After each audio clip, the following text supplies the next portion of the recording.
So Ed is lecturer and curator of insects at the University Museum of Zoology in Cambridge. He currently runs two very large-scale experiments in Southeast Asia, investigating the role of habitat complexity in supporting biodiversity in human-modified landscapes. So today, Ed will explore some of the positive and negative impacts around oil palm expansion in this typical type of agriculture. He will also explain some of the impacts on biodiversity and ecosystem functions and discuss some of the approaches that can be taken to make these plantations more sustainable and increase the biodiversity within them. So as always, there'll be a chance for Q&A session after the end of Ed's presentation. So please do submit these in the chat box in the bottom left-hand corner of your screen at any point during this webinar, and they will be asked on your behalf in the Q&A session at the end. So thank you for your attention and for attending this webinar, and please stand by because this webinar will be starting shortly. Okay, can everyone hear me okay? Is that so my name's Ed Turner. I'm going to be presenting for about 45 minutes, so I'll make sure there's plenty of time for questions at the end. I wanted to start off, I suppose, by introducing myself. Rena's already done this, but I work in the Museum of Zoology, recently reopened Museum of Zoology in Cambridge, and in particular I work on insects. My main background is really in conservation, so I'm sort of a conservation scientist, but with a focus on conserving insects, the little things that run the world. And yet I work on oil palm, and I wouldn't say I'm not against oil palm as a crop, and that often surprises people. So what I was going to try and do in today's seminar, I suppose, is to think about why, as a conservation scientist, I'm not someone who's saying we should stop eating palm oil, which is often what you see in the papers in the press. Rather, I think we need to be nuanced, we need to be a bit more informed about how we use palm oil, and particularly go for sustainably marketed palm oil. And I'm going to give you reasons for that as well. So I'm going to go through basically in the next 40 minutes or so, a little bit of a background to what often gets replaced by palm oil, tropical rainforest biodiversity, and think a bit about why rainforests are so diverse. Then we're going to think a bit about spread of agriculture and the spread of oil palm. I'm going to introduce the idea of large-scale experiments. I think that in the tropics, having experiments is often a key way to really investigate some of the impacts. And with oil palm, investigate ways that you can manage environments to make them a little bit less destructive, I suppose, a little bit more biodiverse. And then we're going to finish off by thinking about some new opportunities, some things that our group is working on to investigate this area a little bit further. So that's going to be a shape for the day. I'm just going to start off with a question for all of you, I suppose, which is, you can pop up. I'll carry on talking, but I think my understanding is it will pop up in the chat forum, so let's hope that works. What I was going to ask you was really how many of you, or if any of you, are actively avoiding palm oil. I'd just be quite interested to know if any of you are deliberately avoiding palm oil in the products that you buy. 3 of you typing. It's wonderful, isn't it?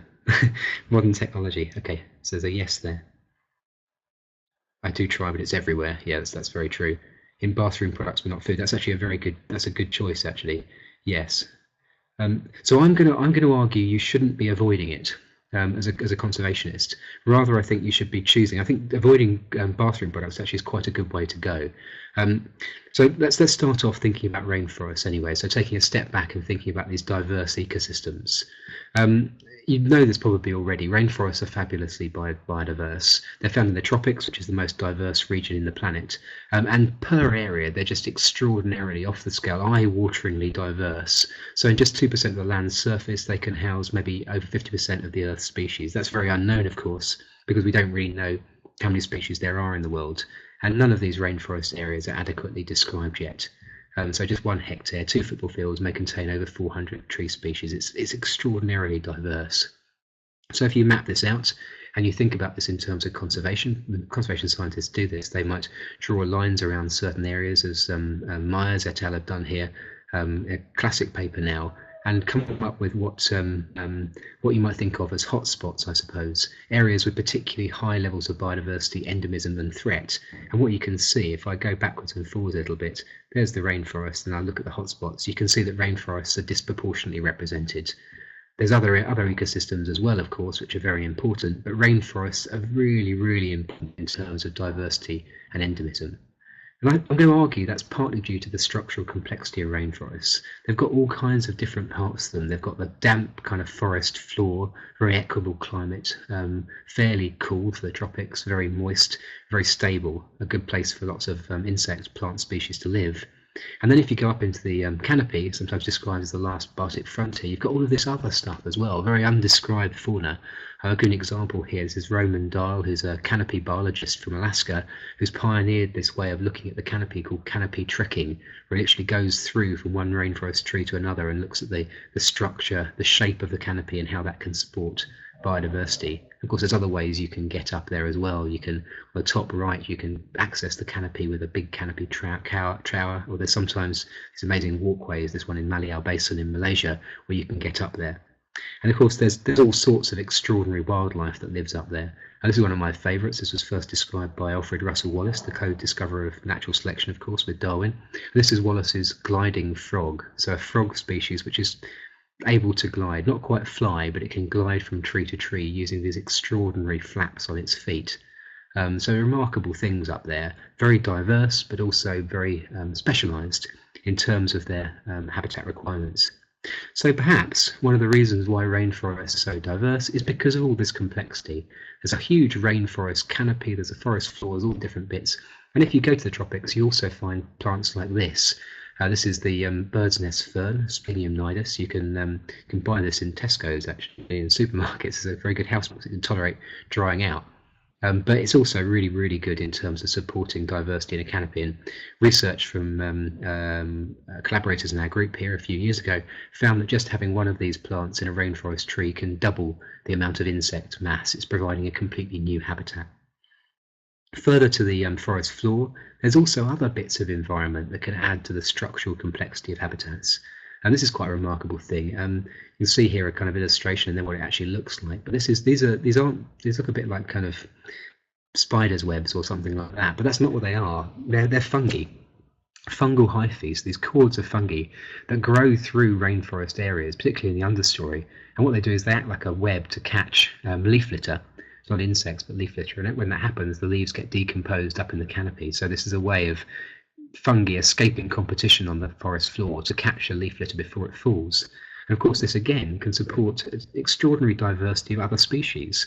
Again, this is something that can really only happen where there's reliable litter fall throughout the year, where there's fairly damp, equable conditions. And the result is just an extraordinary diversity of different species that live in these areas. I don't know if you can unfocus your eyes here. This is a patch of fungi. I think I can use a little pen pointer which should appear on your screen. Hopefully you can see that. So these are the fungi I'm going to point to here. These kind of long bits which are attached between the leaves, and this is the leaf litter. It's caught here under a living plant. And then if you can see here, this thing here, this thing here, this thing here, these are harvestmen. So these are relatives of spiders, which are hanging out on these fungi, and I think you can see they're fantastically well camouflaged. They're not feeding on the fungi, actually they're predators, but they're using this complexity as a habitat. So again, rainforest complexity drives perhaps a lot of this diversity. A colleague of mine, Jake Snadden, and I looked at this a few years ago, and what Jake did was he looked at areas with and areas without these fungal hyphal networks. And he looked at the number of species that were found of all different kinds of arthropods in these areas, and that's what you can see here. So the number of, I think it's a number of species in the fungal hyphae, where there's fungal hyphae present, are in black. The number where they're not is in white. On the top bar here, what you can basically see is the number of species per sample, the cumulative number of species, the number of new species. It's far, far higher here where there's fungi present compared to where there's not. So this is really driving a lot of the diversity of species we might be seeing in these understory areas. So this structural complexity is important, basically, and we need to bear that in mind when we start thinking more about palm oil stuff. As a complete aside, of course, this diversity is really exciting as well. So finding new species in these areas is an incredibly exciting thing for any biologist to do.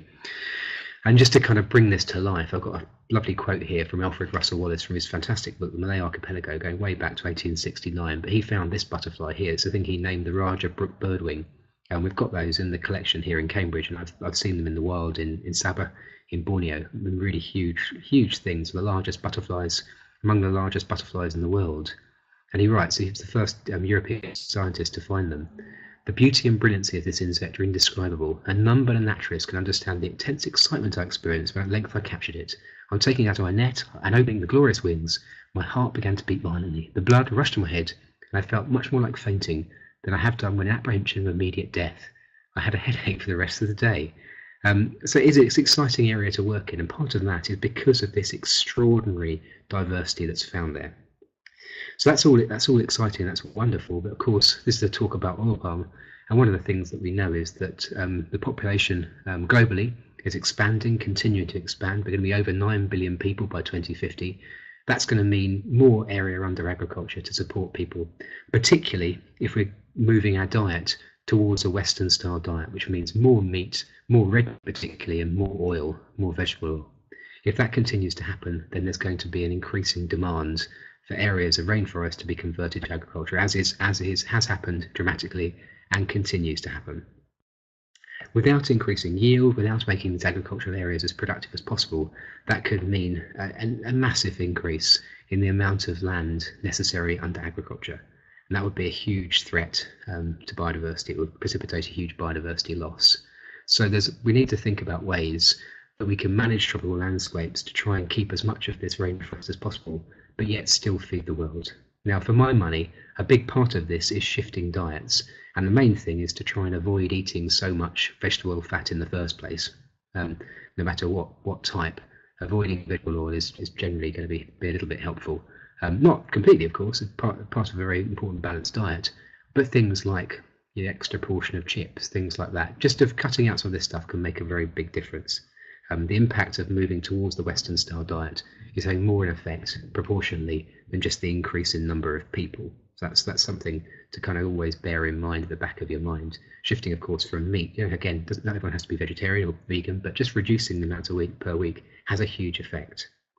But that aside, there are still going to be challenges. There's still going to be an increasing demand for all of these products because there are more people in the world, and reducing food waste. Cassie's come in here. Yeah, it's absolutely right. Different types of food waste, of course, in different parts of the world. So in the developing world countries, it tends to be food waste before, basically in terms of packaging and things like that. We're rather good at getting things to the supermarket without losing too much food in the West. Where we're really bad is once it gets from the supermarket to us, we tend to waste an awful lot of food. Whereas in developing world countries, it tends to be the earlier part. It's the packaging, it's getting it to the consumer where most of the food is lost. But both of these things are huge cost, of course, in terms of the amount of food produced. We can be far more efficient about these things, and indeed we should be. So thinking a bit more about the kind of future landscapes then, what we're going to try and be asking, I suppose, is an increasing number of things. We need them to protect biodiversity as much as possible, preserve ecosystem functioning, so the way the ecosystems actually work, what all this biodiversity does, and we also need to preserve ecosystem services, and that's the bits of the function that impact directly on people. It's food production, it's climate regulation, it's clean water supply, all of that kind of stuff. And for my money, a key part of this then is really understanding how ecosystems work, and that's not just about rainforests, which are fascinating, it's also about all of those managed landscapes as well, because there's no doubt that we could go much further, much more quickly in terms of understanding how to manage agricultural systems more sustainably. Now, it's not saying agricultural systems can ever be a rainforest, they can't, but they can be much better than they are now, and that's what a lot of the work in our group focuses on. And in Southeast Asia, where we've got ongoing collaborations and a lot of interest, the main focus of this, of course, is oil palm, because its area has expanded absolutely dramatically. This is a nice infographic from Guardian from a few years ago. They've just spotted the relative amount of oil palm. This is the 1970s here, size of the red circle illustrating the land area, or the production, actually, I think, of oil palm. And then going through to the 1990s, there's a really dramatic increase in the late 80s, early 90s in this part of the world, and then through to more or less the modern day. It's expanded hugely. The two big circles are basically Malaysia and Indonesia. Indonesia is now the largest producer of palm oil in the world. In both these countries, it's economically incredibly important for the countries themselves, particularly in Indonesia. So again, it's something which is globally important as a vegetable oil crop. It's also important for these countries as well. But of course, if you cut down an area of rainforest, and convert it to oil palm, which is what I'm showing here. This is real data actually. This is an infographic, but it's based on transects from a real rainforest and from a real oil palm. What you lose is all of that structural complexity, all of the different heights of the trees, all the number of tree species per hectare, converted down to something which is about 12, 15 meters in height, and just one species, a palm oil. So of course, not surprising then that we tend to see a loss of biodiversity as an effect. That's the overall effect on structure. But we also see these effects on a much smaller scale as well. So this is loss of fungal hyphae. So we went out and we measured the number of fungal hyphae in pristine forest all the way through to increasingly degraded forest and oil palm. And you can see the kind of clear drop-off. Number of fungi basically disappear as you go down to oil palm. They're still present, but they're far less abundant. And that's because of changes, I think, in the structure. It's also probably related to changes in the microclimate as well. Because of course, as you cut down forest, as you remove the canopy, all of those low areas suddenly get exposed to the hot rays of the tropical sun. So it becomes much hotter, it becomes much drier.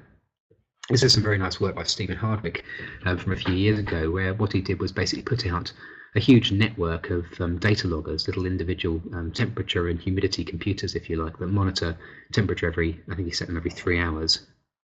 In oil palm plantations, shown in grey here, in old growth forest, so forest that hadn't been disturbed, OG in red, and in logged forest, LF, which is slightly degraded forest. It's had some big trees removed, in blue, and he plotted that over lots and lots of days, and he's giving you the average here and variation.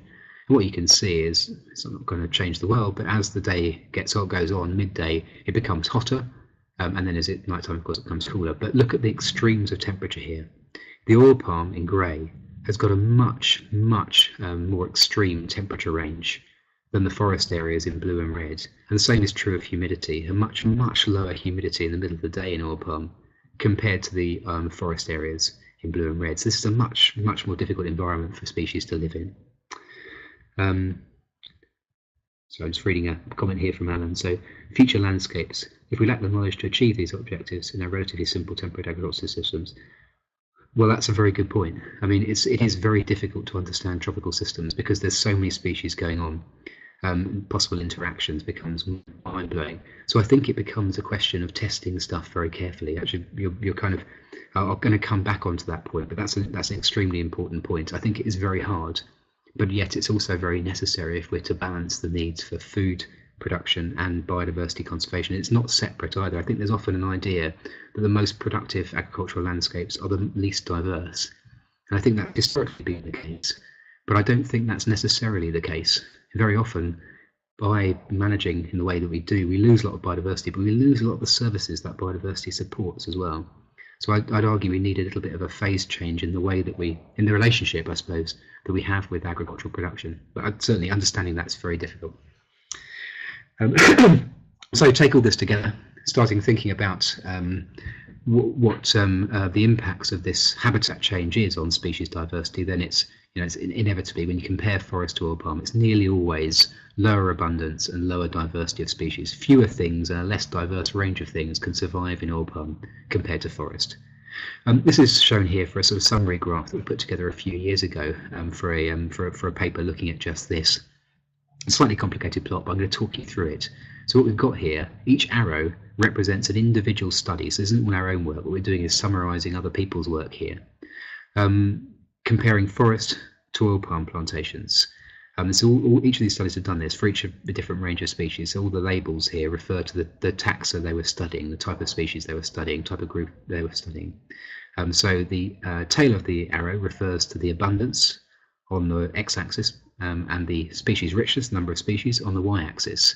And then the head of the arrow represents the abundant species richness in oil palm. So we're comparing forest to oil palm. So if the arrow, like the one underneath the orangutan, goes to the left and down, it means that the abundance and the species richness are declining in forest compared to oil palm. The length of the arrow represents the level of change. So if you unfocus your eyes, what you can see is in the majority of studies here, the abundance and the richness have gone down. So nearly all groups show that pattern, but not quite all. Things like dung beetles, although the species richness goes down, the abundance goes up. For mosquitoes, the abundance goes down, but the species richness remains the same. And for some groups, the bees, the species richness actually goes up. So there's a range of responses, but generally speaking, it's kind of negative for biodiversity. So perhaps not so surprising. Question from Cassie here. So do we lack the knowledge, or do we lack the motivation to implement our knowledge? Well, that's another question. I think both, to be honest. But the kind of motivation varies quite a lot. I think one of the things in agricultural landscapes that we need to get much better about is quantifying the economic benefits of keeping biodiversity in agriculture. I think if we do that properly, I think the jury is kind of coming out now that really it pays to conserve biodiversity, or at least large aspects of biodiversity in agriculture. But yeah, more work needs to be done on this. Very good recent reviews looking at this for pollinators, essentially showing that for any animal pollinated plants, there's a net benefit in both production and also in stability of production, where there are higher numbers of native pollinators in agricultural systems. So we need to get that into management practice, because it will benefit both biodiversity and production, sustainable production. So generally speaking, lower abundance of species, lower species of richness of species when you compare forest to oil palm. You also see set changes in the composition of species, what species are there, what they're doing. And this is some very nice data by Sarah Luke et al., a member of our group.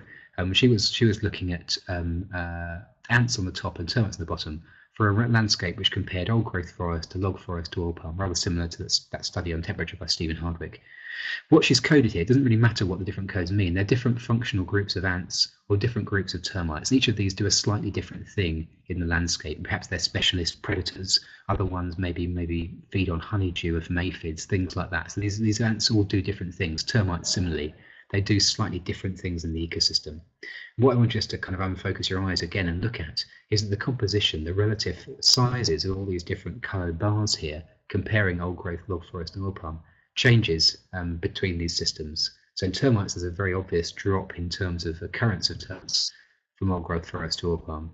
But there's also the change in composition, and that of course impacts how ecosystems actually work.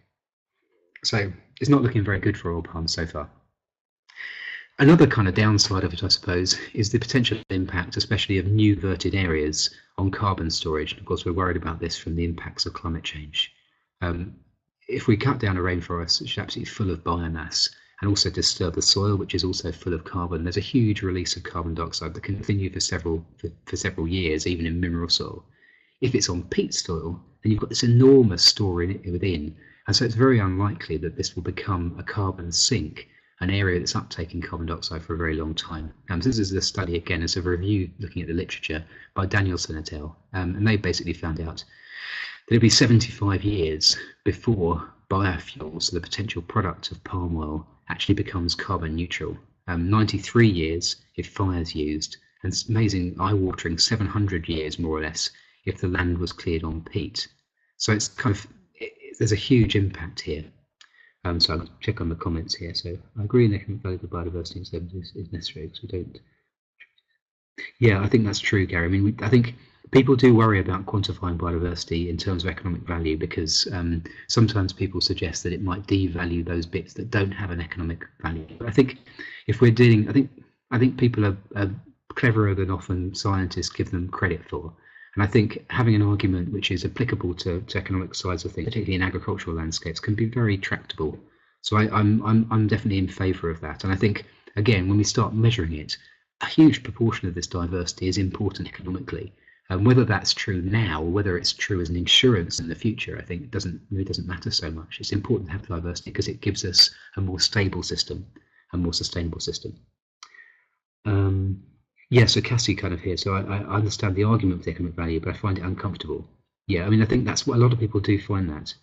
I think you can take into account, there's several arguments you can use, and I don't think as conservationists we should be afraid to use any of them, because they're all perfectly sensible arguments. There's on one side, there's the economic, there's the use side of things. On the other side, there's the moral arguments. Species' rights to exist, their beauty, their importance. And also, I think, knowledge-based as well. Alfred Russel Wallace was very keen on this idea that there was all this information contained within animals and plants that once they've gone extinct is lost forever. So that's almost a kind of future use, I suppose. And again, that's incredibly important. Nothing wrong with that as well. I think we can engage with industry on a whole range of levels to discuss this value of biodiversity. So I think there was a question actually about defining old growth and primary forest. So they're slightly used interchangeably. They're both the idea is that they're undisturbed forest compared to secondary forest, which is usually forest that's been cut down and regrown, and a logged forest where certain big trees have been removed. The forest hasn't been cleared, but it's been disturbed. So they're different levels of forest disturbance, I suppose, the way to look at it. So that's all fine. So there's lots of reasons why oil palm is potentially very bad as far as biodiversity is concerned. But there's also, of course, other reasons why it's quite good. And the main thing that's in favour of oil palm, even from a conservation point of view, is its extraordinary productivity. It really is incredibly productive per hectare. So the amount of vegetable oil you get is just off the scales. This is comparing it. It's a report from ZSL, Zoological Society of London, looking at the yield per hectare here, comparing oil palm with other major vegetable oil crops. I should say this is arable agricultural crops. I'm not thinking about algal oil or anything like that, which again can be very productive. It's a rather different sort of system. But it's about 5 to 7 times more productive than the next. And at the moment, it's pretty clear that we're not at the most productive oil palm yet. Estimates are that we might go over 6 tons per hectare, so it can become even more productive. Now, of course, what that means in terms of the industry is it's very, very profitable. In terms of the individual livelihood of people in Indonesia or Malaysia, it means it's very, very profitable. But also in terms of conservation, it means that you can grow more crops with a smaller area. So we can potentially spare more forest in growing oil palm than we can in other vegetable crops, which is why I wouldn't personally boycott oil palm.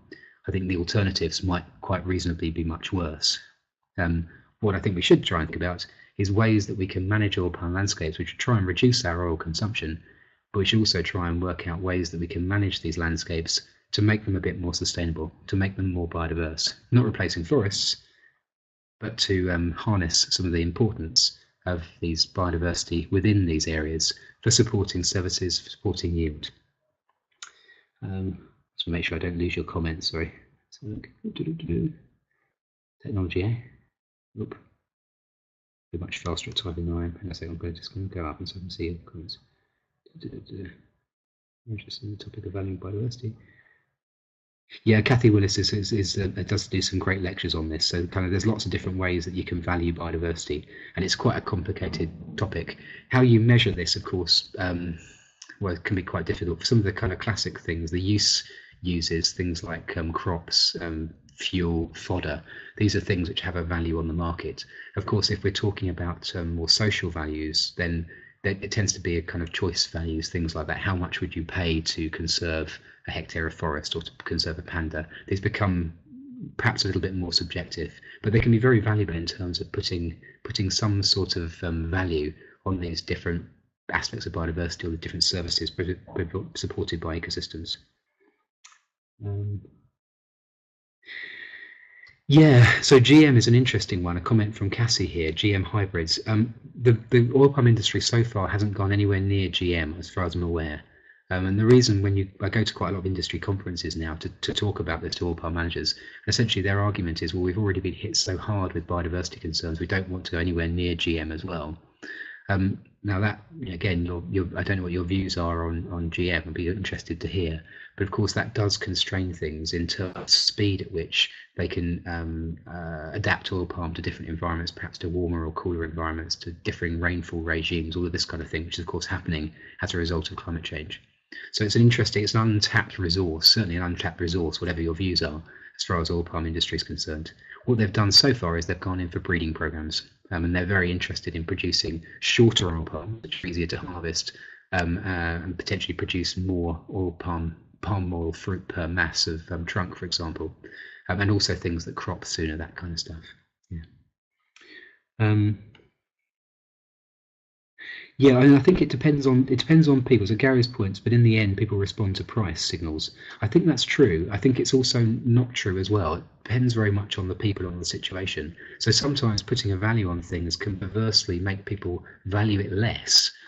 So it's quite an interesting study, I think, from Sweden, quite recently, a couple of years ago, where they basically looked at blood donation. So nothing to do with the environment, but it was the same sort of thing. It was a kind of a volunteering, a kind of a service, I suppose.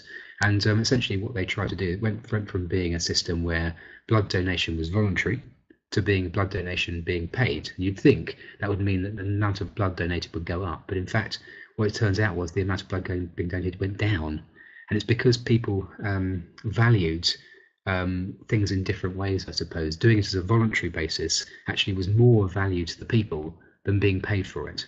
So it can have, so sometimes I think valuing things can have a very strong positive effect, but sometimes it doesn't. It sort of depends, it depends on the person, I think. Yeah.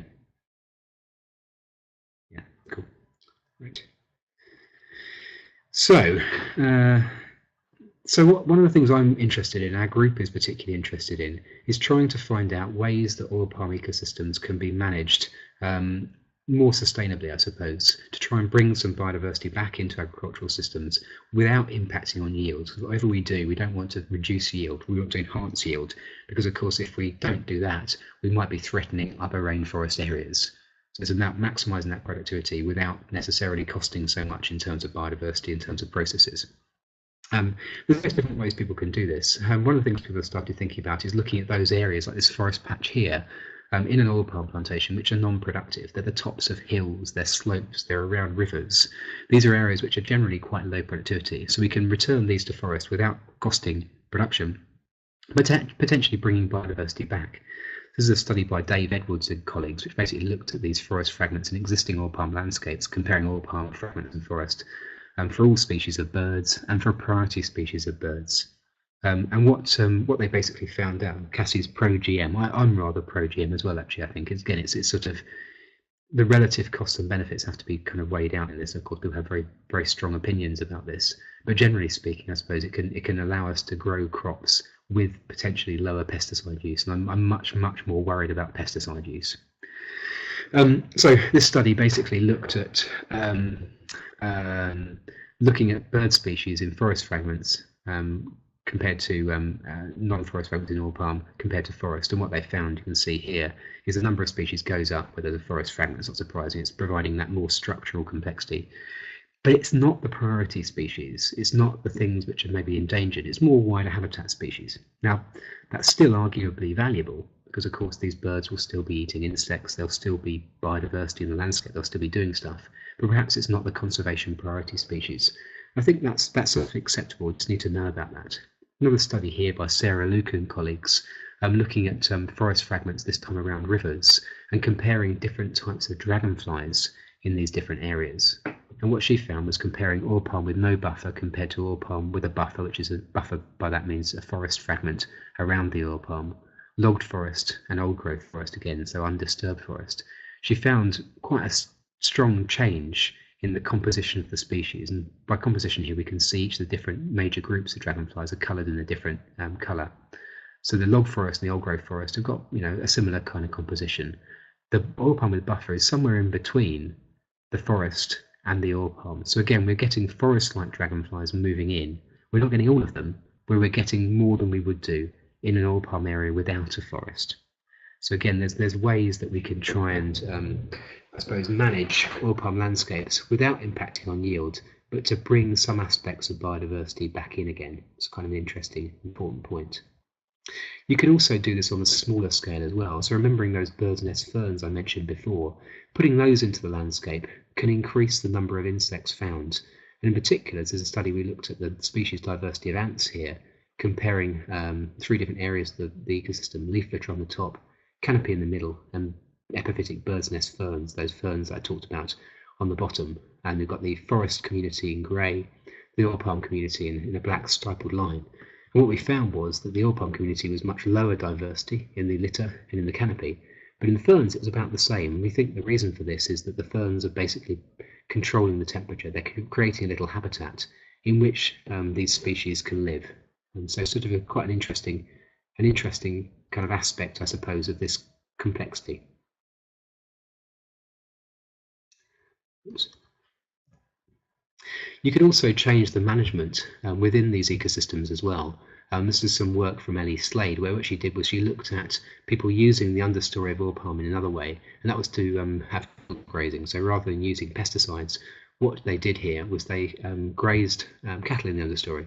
And she found that when you did this, you actually got a whole load of dung beetles moving in. So by having cattle, you're suddenly getting a wider range of other species too. So this is comparing areas. Each of the names here represent a different estate, or estate doesn't matter so much. But potentially things in grey without cattle, things in darker grey are things with cattle. And you can see that the number of dung beetles goes up. The richness doesn't change, the number of species doesn't change, but the dung removal rate also goes up. So by supporting, by providing a resource, cattle dung in oil palm plantations, you can increase the number of dung beetles, you can increase the number of dung removal. And that also has impact because these dung beetles are removing the dung by digging it down into tunnels into the oil palm, into the soil of the oil palm, potentially enriching it with nutrients, and also providing aeration, so increasing the structure complexity within the soil itself. It's potentially quite useful. Yeah, so talking about, make sure I don't miss your comments again. So I've gone down past it. So comments from Cassie here. Sure, the objectives would be to breeding in this case, would be maintenance of high yields to grow in notable areas. Yeah, there's certainly work going on that. Yield is what they've mostly been looking at. Yield and accessibility, because a big cost is actually getting to the palm fruits. When these palms get very high, it's rather difficult to access them. What I'm slightly worried about, I don't think we can make them a temperate crop, but they could probably go to a more variable climate, so a little bit away from the tropics, but it's rather hard to do that. They are a tropical crop. They originate in West Africa. They're a rainforest tree, basically. One thing I think that I'm worried about that people aren't looking at is the impact of all of this, these breeding trials on resistance to herbivores and to pests. So often by selecting for the highest yielding varieties, I'm not sure enough attention is being given to resistance to pests and diseases, which I think needs more things. And Guy's comments, like their own little microclimate, yes, that's absolutely right. It's exactly what the bird's nest ferns do. They control the microclimate, and therefore I think they provide a habitat which isn't normally found in oil palm plantations. It's interesting. So there's all sorts of ways then, potentially. Oil palm can never be a forest, but you can make oil palm a little bit more sustainable, I suppose, a little bit more biodiverse by adding in things like forest fragments, by making sure there's structural complexity within the ecosystem, all of that kind of stuff. So I think one of the big things that researchers can do, people like me can do, is really understand these changes and make sure that understanding gets fed directly into the oil palm industry, so that management is based on a well-informed decision base. That's the kind of main thing that I sort of try and do, and our group tries to do. We're trying to look for benefits both for biodiversity and for yield. So for things which can basically benefit, make the whole landscape, I suppose, a bit more sustainable, a bit more productive, but also more biodiverse. And what I want to try and do is just focus on 3 projects now, which I'm going to describe some of the work that we've been doing. It's not all my own work. I'm going to just give you some examples here. In particular, I'm going to introduce the SAFE project, Stability of Ecosystem project, the Biodiversity Ecosystem Function and Tropical Agriculture project, and the RERTA project, the Riparian Ecosystem Restoration Tropical Agriculture project. The ones two on the right are both projects we run in Cambridge, and the Stability of Forest Ecosystem project, SAFE project, is based out of Imperial College in London. We've been involved with them as collaborative researchers for a number of years. These projects together aim to understand how the whole ecosystem changes as you go from forest to oil palm plantations, and indeed as you go with the final project, as you begin to restore these ecosystems again, as you begin to put trees back in again. So I want to introduce these in turn. All of these have got one thing in common, which is they're all experimental. And this answers one of the earlier points. It's really hard to understand tropical systems because they're so diverse, so many species going on. What we can do is we can actually experimentally change our management, and we can see the impacts of that, and that means we can bypass understanding all of the different bits of complexity in a system, all the different potential interactions, to really see how the whole system works. So does this management have a net benefit on biodiversity? Does this management have a net benefit on yield? We can directly test it.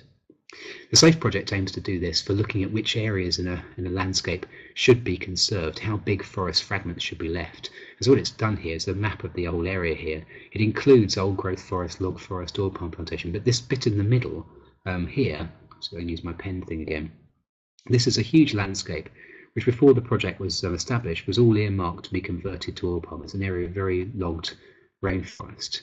And what the researchers here are able to do is they're able to work with the oil palm industry to maintain, to get them to keep different sized forest fragments, which are the circles here you can see in grey. They're either 100 hectares, 10 hectares or 1 hectare. They've also got a whole network of different widths of riparian margins, river margins, which they've also kept in an experimental way in the landscape. And the idea here is researchers will be able to directly test the impacts of management. You can see in the top photograph here, this is a photograph of the campsite in Safe from a few years ago. It's not a small team of people. Hundreds of researchers from all over the world work on these projects, not just from the conservation side of things, but like me, but also very much from the industry side, the agronomic side of things. And that has the huge benefit of having an enormous number of different things that can be measured. Flux towers, trees, insects, birds, bats, all of these different levels being measured at the same place. And of course, it also brings people together to really understand how the whole system has changed. That's an incredibly productive, a really positive kind of look at how these systems could be managed in the future, but also in a more collaborative way. It's kind of bringing conservation messages, I suppose, right into the agricultural industry. The second project I wanted to briefly mention is the one we've been working on mostly in Cambridge, which is this BEFTA project, the one in the middle. This is looking at understory management within oil palm plantations itself. Again, it's an experimental project. This time what we've done is we've worked with the oil palm industry to change their management within established oil palms. What we've done is we've persuaded them to go from a management which has got kind of intermediate levels of herbicide spraying to try out different understory things. This is what oil palm plantations do anyway. We've got one management, which is an extreme management, which is removal of understory, which is what some plantation managers do. They spray all their understory with herbicides. We've got a middle one, which is a business as usual, which is an intermediate spraying, which is what the plantations do now, where we work. And then we've got a sort of biodiversity one on the right, we call the enhanced treatment. And this is where we essentially ask them to stop spraying at all, and we allow the understory to regrow. And we've looked at the impact of that on a whole range of different systems, a whole range of different aspects of biodiversity, all the way through to yield. So we've measured insects, we've measured birds, all the same as Safe really. Again, we've started to get some quite interesting results here. One of the things we've noticed is that when we compare areas with and without understory, we tend to see a far reduced number of predators in areas where the understory has been removed. So this is work from Dace Kurt and Anak Agung here, who two researchers working on this bit of the project investigating frogs. And what they've basically looked at here is the amount of frogs in treatments with understory in blue and the amount of frogs in treatments without understory in red. What you can see is that as soon as you implement the treatments here up the line, the number of frogs go right down. That continues to happen. This is almost immediate effect, but it continues over years.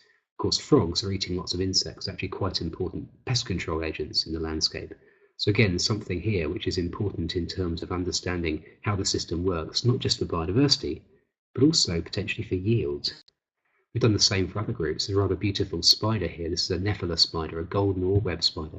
And again, we're comparing the treatments with understory here, the darker bars, the treatment without understory, the reduced treatment in grey. And you can see again, the grey bars are always below the rest. The number of these rather beautiful predatory spiders goes down when you remove the understory. They need it for the habitat complexity, all of that kind of stuff. So again, we're losing predatory groups as a result of this removal of understory.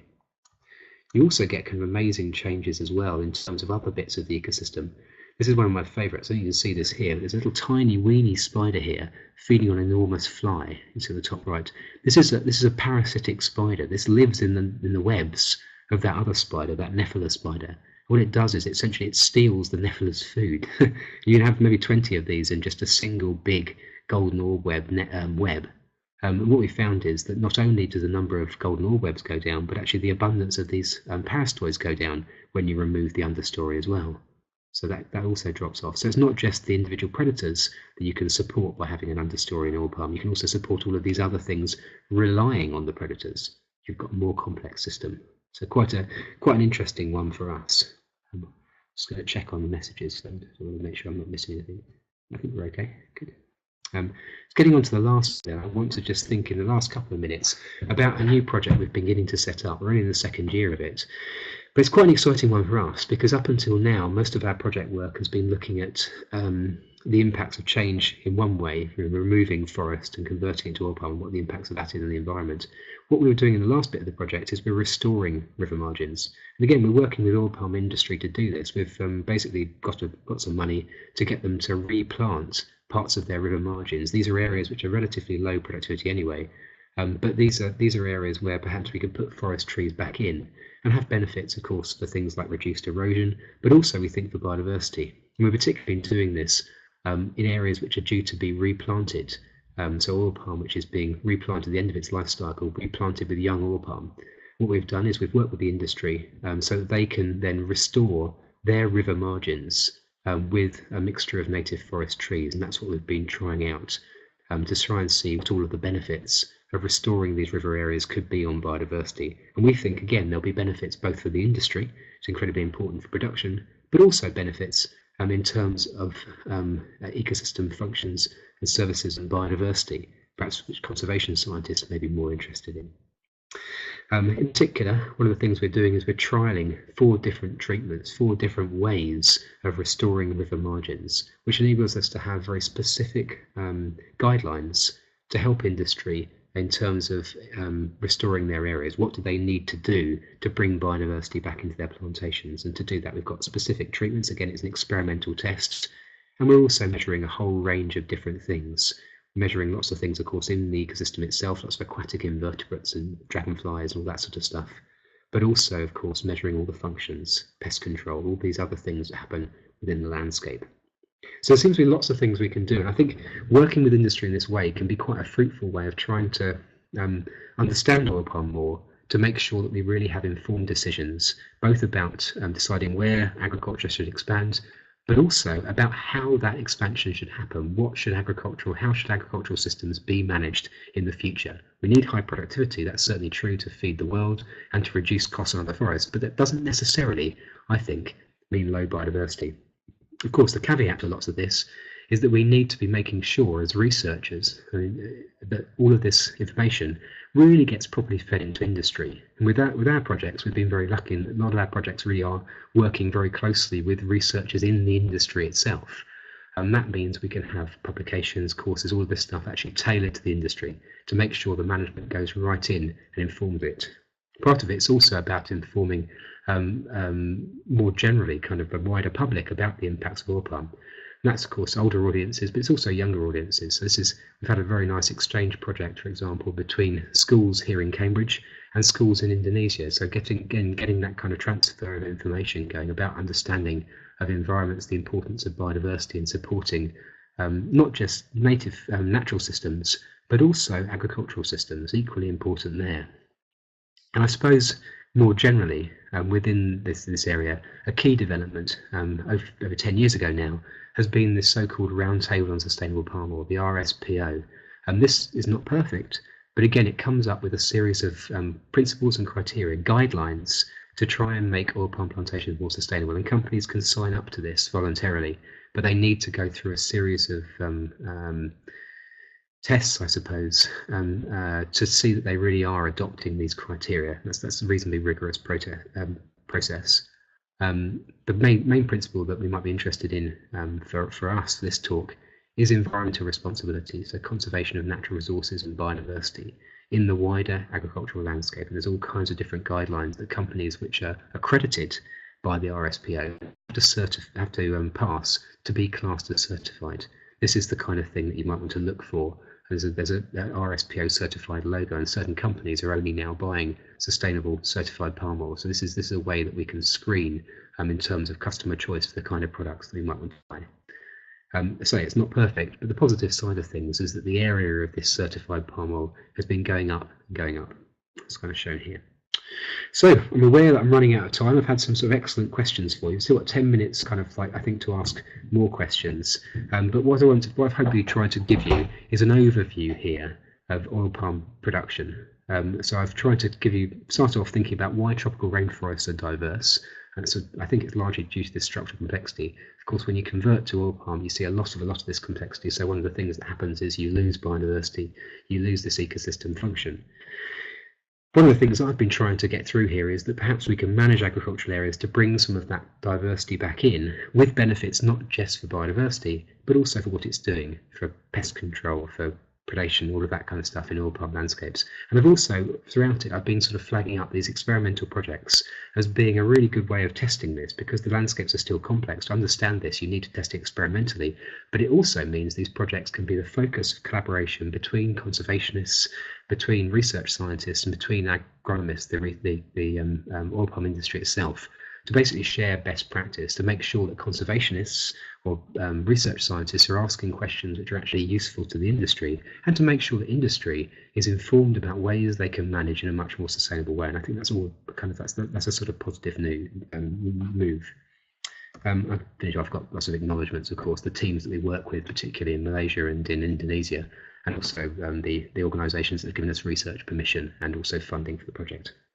Thank you. So I think we've got some time for some questions now, Rhiannon. Is that right? Yes, that's perfect. Thank you, Ed. You covered an awful lot, and you've certainly sparked some interesting debate, which is really, really good. We do have a question from Amar Lokbar, which just came in, and he was referring back to the RSPO certificate. Wanted to know what percentage of palm oil currently produced is RSPO certified. That's one for Professor Google, but it's around about the 40% mark, I think, something like that. So it's not yet half anyway. It's not bad either. It's very variable in different parts of the world how much sustainable palm oil is imported. The EU is going for 100% sustainable, so it's a much higher importer of sustainable products than, say, China or India at the moment, which don't really figure on the sustainably marketed palm oil. It's not just the RSPO as well. So the RSPO is the international one, which is best known. It's the earliest sustainable badging of palm oil. Individual countries are also going to their own sustainability criteria. So there's the Indonesian Sustainable Palm Oil, ISPO, which has got slightly different guidelines, perhaps slightly less rigorous than the RSPO, I'd say. But yet the idea is that every grower in Indonesia would have to meet those standards. So it's not a buy-in, it's a kind of requirement. Okay. So I was going to go back to your first question when you asked us whether we as consumers do avoid palm oil.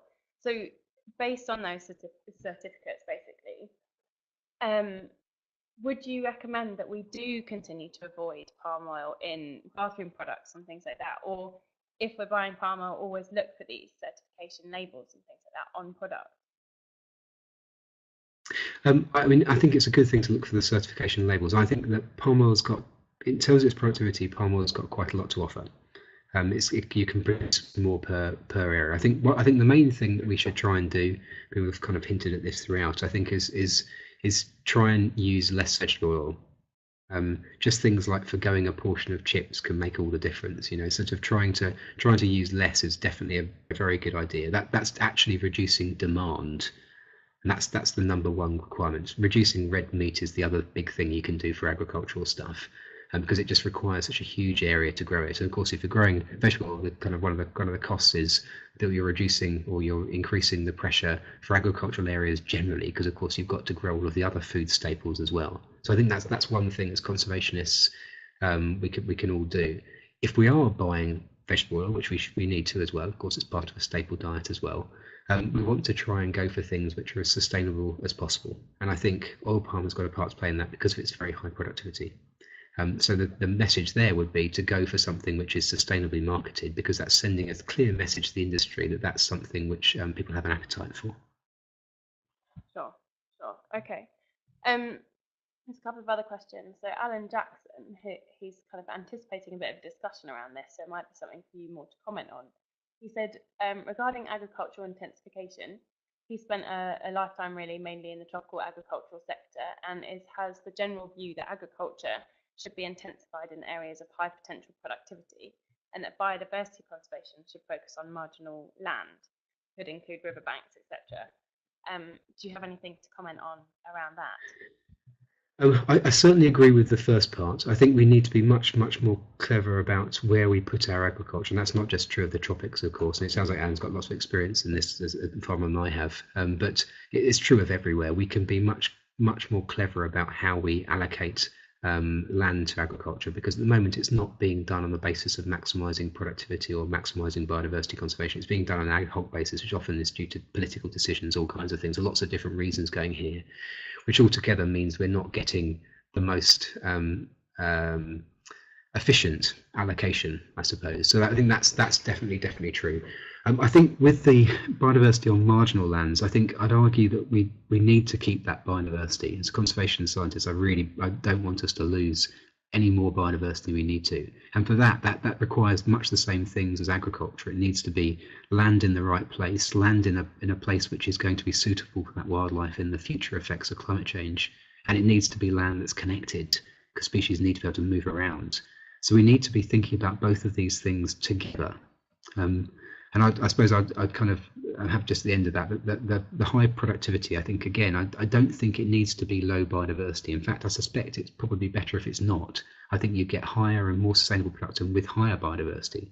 It's just a question of working out how to do that, because of course these things do provide lots of services. They provide pest control, support pollination, higher levels of decomposition, increased structural complexity in the soil, all of these things which can boost crop production, can reduce requirements for pesticide applications or fertilizer applications.